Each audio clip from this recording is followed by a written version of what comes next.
आज हम सीखेंगे कि चेक कैसे भरते हैं। अब जिसके पास ये बैंक अकाउंट होता है उसके लिए चेक भरना बहुत ही अनिवार्य होता है, क्योंकि यही एक माध्यम होता है जिसके जरिए या तो आप अपने बैंक अकाउंट में से पैसे निकाल सकते हैं या किसी और के बैंक अकाउंट में पैसा जमा कर सकते हैं।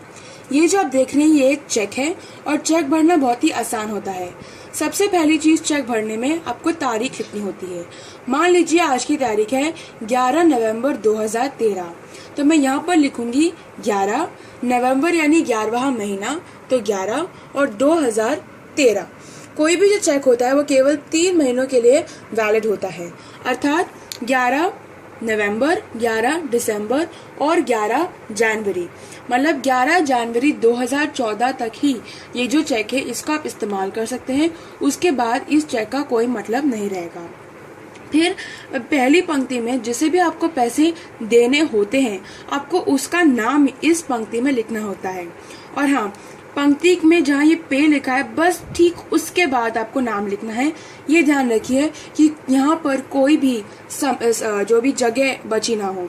मान लीजिए मेरा नाम राम है और मुझे श्याम को पैसे देने हैं, तो मैं यहाँ पर लिखूंगी श्याम।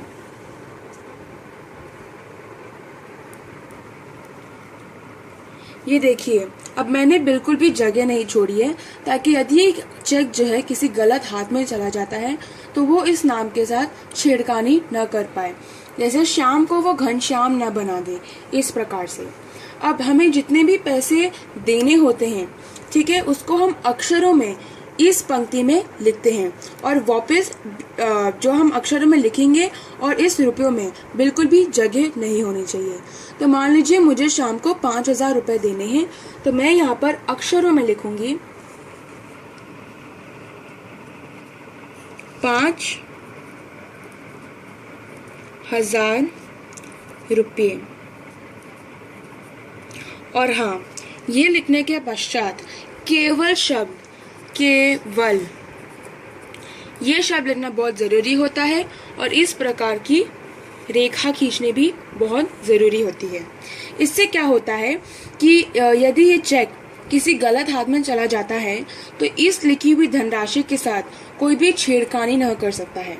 और इसी प्रकार जो भी धनराशि आपने यहाँ पर लिखी है उसे ही आपको इस बॉक्स में अंक में लिखनी है, जैसे 5,000 रुपये, और इस प्रकार का चिन्ह लगाना है ताकि कोई भी इस धनराशि के साथ छेड़खानी न कर पाए। और हाँ, 5 जो भी आपका पहला अंक है उसके बीच में और इस जो लाइन है इसके बीच में बिल्कुल भी जगह नहीं होनी चाहिए। अब चेक का मेन पार्ट हो चुका है। इसके पश्चात हमें जहाँ अपने हमारा नाम लिखा है उसके ऊपर हमें अपने हस्ताक्षर डालने हैं, तो यहाँ पर मैं अपने हस्ताक्षर डालूंगी। अब देखिए, मेरा नाम राम है और मुझे शाम को पैसे देने हैं, लेकिन मेरे पास इतना समय नहीं है कि मैं जाऊं बैंक और इस चेक को बैंक को दूं। तो मैं क्या करती हूँ, यहाँ पर मैं 2 लाइंस खींचती हूँ और यहाँ पर मैं लिख देती हूँ खाताधारी। ठीक है, अब इससे क्या होता है कि जो मेरा नौकर है, ठीक है, वो मैं उसके ऊपर कैसा भरोसा करूं कि वो जो ये चेक है उसके लिए इस्तेमाल ना करे। तो जब मैं ये लिखती हूँ ना खाताधारी, और इन दोनों को भी मैं काट देती हूँ, तो जब मैं ये करती हूँ तो मैं बैंक को बताती हूँ कि जो भी आपके पास इस चेक को जमा कराने लेके आया है आपको उसे पैसे नहीं देने हैं। जिसका भी नाम यहाँ पर लिखा है आपको केवल उसके ही अकाउंट में पैसे जमा करने हैं। ठीक है, तो इससे क्या होता है कि यदि आपका जो चेक है किसी गलत हाथों में भी चला जाता है तो भी आपकी जो धनराशि है वो सुरक्षित रहती है, क्योंकि वो केवल उसी बंदे के अकाउंट में जाएगी जिसके बंदे के अकाउंट में आपको पैसे भेजने हैं। लेकिन यदि आपको खुद के बैंक अकाउंट में से पैसे निकालने हैं तो ये जो 2 चीज़ें मैंने आपको दिखाई हैं ये आपको नहीं करनी है। और यहाँ पर शाम लिखने के बजाय आपको स्वयं लिखना है। स्वयं जो अक्षर है वो आपको यहाँ पर लिखना है, शाम नहीं लिखना है।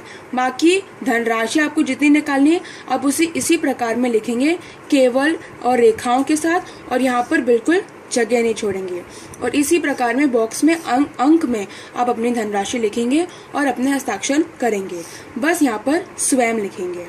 तो यदि आपको किसी और को पैसे देने हैं तो पहले आप आज की तारीख लिखेंगे, फिर जिसको भी आपको पैसे देने हैं उसका नाम लिखेंगे, फिर धनराशि को आप अक्षरों में लिखकर यहाँ केवल और रेखा बनाएंगे और यहाँ अंकों में लिखकर इस प्रकार का चिन्ह लगाएंगे।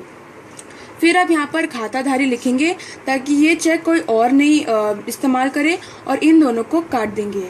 यदि आपको खुद के बैंक अकाउंट में से पैसे निकालने हैं तो आप यहाँ शाम की जगह स्वयं लिखेंगे और ये दो चीज़ें नहीं करेंगे। और हाँ, यदि कोई गलती हो जाती है आपके पूरे चेक में, मान लीजिए रुपए की जगह आपने डबल ए ये दो लगा दी हैं, फिर आप इसको ऐसे काट रहे हैं, तो आपको यहाँ पर एक गोला बनाकर अपने हस्ताक्षर वापस वहाँ पर करने होंगे। यदि कोई बड़ी गलती हो जाती है, जैसे आपने 5000 लिखना था लेकिन आपने 500 लिख दिया है, तो पूरा चेक आपको बदलना पड़ता है।